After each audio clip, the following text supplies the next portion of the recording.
ডিসেম্বরে বিয়ে বাড়ি ঘুরে আসার পর থেকেই মায়ের খুব শরীর খারাপ ছিল, আমারও শরীর খারাপ, তাই এবারে 1 জানুয়ারিতেও দুজন মিলে বেরোতে পারিনি। প্রায় 2 সপ্তাহ পর একদিন শীতের দুপুরে বেরোলাম কাছাকাছির মধ্যেই হাওড়া রেলওয়ে মিউজিয়ামে। বেশ খোলামেলা সুন্দর জায়গা, অনেক কিছু জানার আছে, ছবি তোলার জন্য আইডিয়াল। শীতের দিনে লনে বসে রোদ পোহাতে বেশ ভালোই লাগলো। এই প্রথম ইঞ্জিনে চড়ার চান্স পেলাম এই রেলওয়ে মিউজিয়ামে। তখনও কোনো খাওয়ার রেস্টুরেন্ট কিছু ছিল না, রিসেন্টলি একটা রেস্টুরেন্ট ওপেন হয়েছে শুনেছি। জানলার পাশে যে লঞ্চ যাচ্ছে দেখতাম একটু পরে, দারুণ লাগছে। আর তার সঙ্গে ভালো ভালো লাগছে সেদিন আমরা ওখান থেকে বেরিয়ে একটু হেঁটে চলে গিয়েছিলাম রেল কোচ রেস্টুরেন্টে। রেস্টুরেন্টটা ঠিক নতুন হাওড়া স্টেশনের শেষ প্রান্তে, যেখানে ওলা উবেরের পার্কিং ঠিক তার পাশে।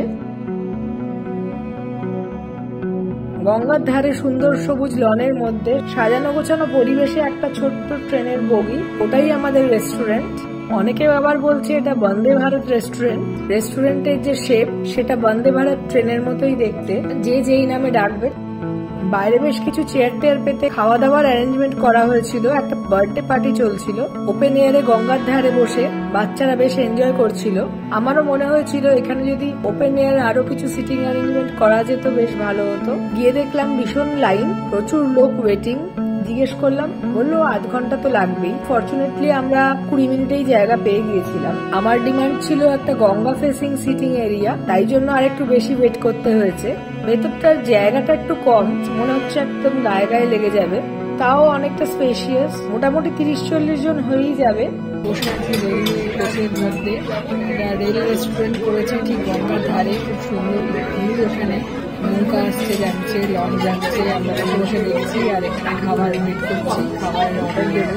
প্রচন্ড ভিড়, অনেকক্ষণ ওয়েট করে তারপর মানে স্কোপ পেয়েছি ঢোকার, সিট পেয়েছি, এখনো অর্ডার নেওয়া হয়নি।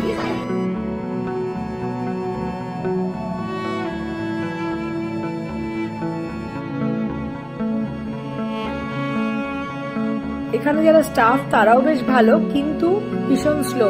অনেকক্ষণ ওয়েট করাবার পর আমাদের টেবিল পরিষ্কার করলো, অর্ডার নিয়ে গেল প্রায় 15-20 মিনিট পর। তারপর খাবার এসছে কতক্ষণ পরে বুঝতেই পারছেন। কিন্তু আমরা যেহেতু এনজয় করছিলাম এই গঙ্গার ভিউটা, তাই জন্য বোর হইনি। 2 চাইনিজ ফুড আর একটা ইন্ডিয়ান কাবাব অর্ডার দিলাম।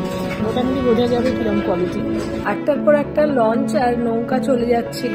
আমার বেশ লাগছিল বসে বসে এই স্টিমার দেখা। এই করে করে সময়টা কেটে গেল। আর আমাদের ফার্স্ট অর্ডার চলে এলো সুইট কর্ন চিকেন স্যুপ। এসে গেছে খাবার, পাশে অনেকটা স্যুপ, 130 রুপিসে প্রচুর, মানে 2 বাটি ভর্তি। দেখি খেয়ে কেমন। 1:2 করে যা পোর্শন দিয়েছিল বেশ satisfactory. Proper sweet corn use হয়েছে, নরম, কোনো শক্ত শক্ত কর্ন নয়, সফট। যদিও ওই চিকেন গুলো দেখে একটু বড় বড় মনে হচ্ছিল, কিন্তু মোটেও ছিবড়ে চিকেন নয়, আর একদম অথেন্টিক সুইট কর্ন স্যুপ। স্যুপের হচ্ছে কনসিস্টেন্সি প্রপার, টেস্ট মিষ্টি মিষ্টি ভাবও আছে, বেশ ভালো। স্যুপের সঙ্গেই চলে এসেছিল ফিশ ফিঙ্গার, 4 পিস ফিঙ্গার 100 টাকায়। ফিশ ফিঙ্গারের সাইজ গুলো ঠিকঠাক, প্রত্যেকটা কামড়েই মাছটা বোঝা যায়। বেশ ভালোই কোয়ালিটির ফিশ, মনে তো হলো ভেটকিই ছিল। মাছ ভালোই আছে, ফ্রেশ, কোনো গন্ধ বা কিছু নেই। খাওয়ার কোয়ালিটি বেশ ভালো, মানে 100 টাকার হিসেবে পোর্শনও ভালো, কোয়ালিটিও ভালো। আর বেবিকর্নটাও বেশ ভালো, অনেকদিন পর খেলাম। গরম গরম, মচমচে, মাইল্ড স্পাইসি, হালকা একটু মিষ্টি ভাবও ছিল, পারফেক্টলি মেড। খুব বেশি টমেটো সস দিয়ে নরম করে দেওয়া বেবিকর্ন নয়, অল্প সসে টস করা। সসের টেস্টটা প্রপার অ্যাবজর্ব করেছে। সুইট কর্ন স্যুপে আমি একটু লাইট সোয়া সস ইউজ করি আর একটু পেপার, তাতে একটা লাইট সোয়া বেস পাঞ্জেন্ট ফ্লেভার অ্যাড করে, আমার বেশ ভালো লাগে। ফিশ ফিঙ্গারে হালকা ধনেপাতার টেস্ট ছিল। এই দুটো খেতে খেতেই পেট ভরে গিয়েছিল, তাও মনে হলো একটু ইন্ডিয়ান আইটেম চেখে দেখি, তাই অর্ডার দিয়েছিলাম চিকেন রেশমি কাবাব।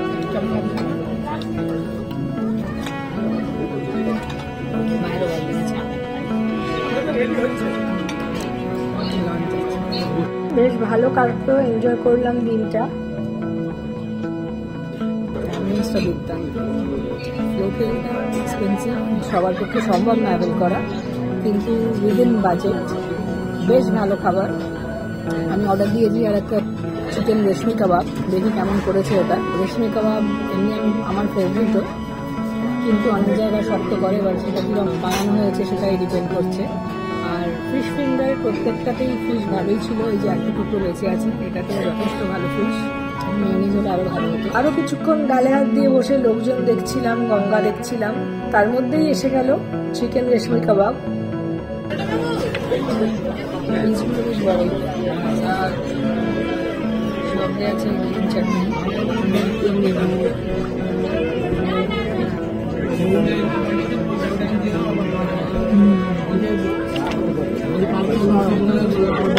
চিকেনের মধ্যে এই ম্যারিনেশনের টেস্টটা প্রপারলি ঢুকেছিল, তাই খেতে বেশ ভালো লাগছিল। আর তার সঙ্গে এই মিন্ট চাটনি, ওটাও ভালো লাগলো বেশ। বড় বড় পিস থেকে ভালো লাগছিল যদি শক্ত হয়, কিন্তু ওয়েল ম্যারিনেটেড, বেশ ভালো।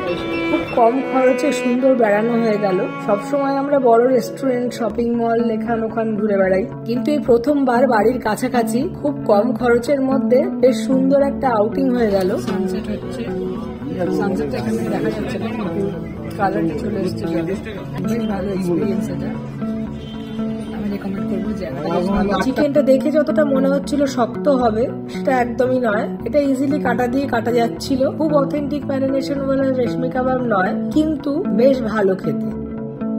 ভালো খাওয়া হলো, পেট ভর্তি একদম। এখানে খেয়ে পেট মন সবকিছুই ভরে গিয়েছিল। আমরা খাওয়া শেষ করে উঠতে না উঠতেই আমাদের টেবিল পরিষ্কার করা শুরু হয়ে গেল, কেননা এরপর আরো অনেকজনের লাইন। যদিও বিকেল 4টে বেজে গিয়েছিল, তাও অনেকজন ওয়েট করছিল খাওয়ার জন্য। এবার একটু চাইনিজ বেস করে অর্ডার দিয়েছিলাম, কিন্তু দেখছিলাম আশেপাশে বেশ অনেক লোকই ইন্ডিয়ান খাবার খাচ্ছিল। তার মধ্যে বিরিয়ানির সংখ্যাই বেশি, কেউ কেউ তন্দুরি রুটির সঙ্গে তড়কা বা চিকেনের আইটেম নিয়ে খাচ্ছিল, সেটা দেখেও বেশ ভালো লাগলো। পরের বার গিয়ে একবার ইন্ডিয়ান খাবারও ট্রাই করব। ভীষণ বাজেট ফ্রেন্ডলি একটা রেস্টুরেন্ট, অ্যাম্বিয়েন্সটা তো দুর্দান্তই, আর তার সঙ্গে খাবারটাও আমার বেশ ভালো লেগেছে। শুধু স্টার্টার খেয়েই পেট ভর্তি হয়ে গেল, আর বিল তো দেখলেনই, মাত্র 600 টাকা বিল। এত খাওয়ার পরে 600 টাকা বিল কোনো মানেই হয় না, খুবই সস্তা। আর অ্যাম্বিয়েন্সটাও এখন অন্যরকম হয়ে গেছে, আস্তে আস্তে লাইট চলে গেছে, রাত্রিরেও এসে খেতে পারেন, সারাদিনই খোলা। বেশ ভালো লাগলো, আমার খাবার দাবার বেশ ভালো লাগলো, স্টাফও খুব ভালো, প্রত্যেকটা লোকই ভালো। এই যে কেমন লেগেছে। কিন্তু প্রবলেম একটাই, পাশে হাওড়া স্টেশনের ওলা উবেরের পার্কিং এর ওখানে ভীষণ নোংরা, প্রচুর গন্ধ ইউরিনের। এইসবগুলো কেন আমাদের অ্যাডমিনিস্ট্রেশন বা রেল পুলিশরা দেখে না আমি বুঝতে পারি না। একটা সুন্দর জায়গা তৈরি হয়েছে, তার পাশে ক্লিনলিনেসটা ভীষণ important. Please like, comment and share this videos.